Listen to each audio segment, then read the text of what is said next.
मुंबई महानगरातील 6500 शिक्षकांना थकीत बिलांची रक्कम मिळणार। 56 कोटींची सप्लिमेंट बिल मंजुरीसाठी शिक्षण विभागाकडे सुपूर्द।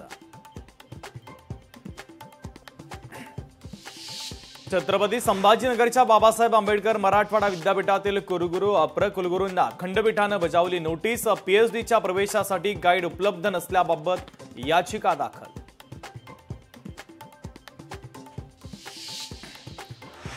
मुंबईतील प्रतिष्ठित इराणी कॅफे आणि बेकरींना वारसा दर्जा द्यावा। माजी नगरसेवक मकरंद नार्वेकरांचं निवेदन। 100 वर्ष जुन्या बेकरी वाचवण्यासाठी दखल घेण्याची केली मागणी। नाशिकमध्ये धुळवडीच्या दिवशी वीराची मिरवणूक काढण्याची शेकडो वर्षांची परंपरा। बाशिंग बांधून वाजत गाजत काढली जाते वीरांची मिरवणूक।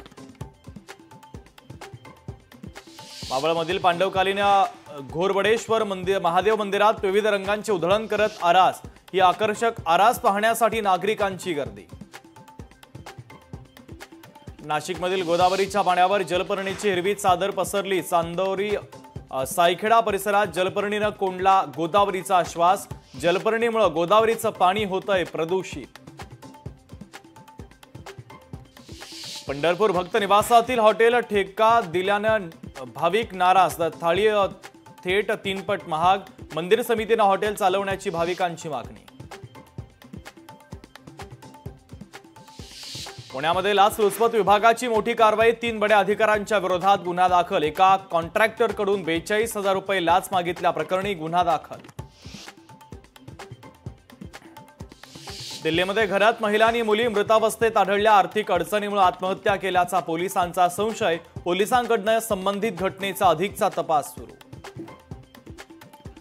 बीडनंतर बार्शी शहरातही टोळक्याकडून तरुणावर हल्ला। एका तरुणावर 4 जणांनी केला जीवघेणा हल्ला। संपूर्ण घटना सीसीटीव्ही कॅमेऱ्यामध्ये कैद।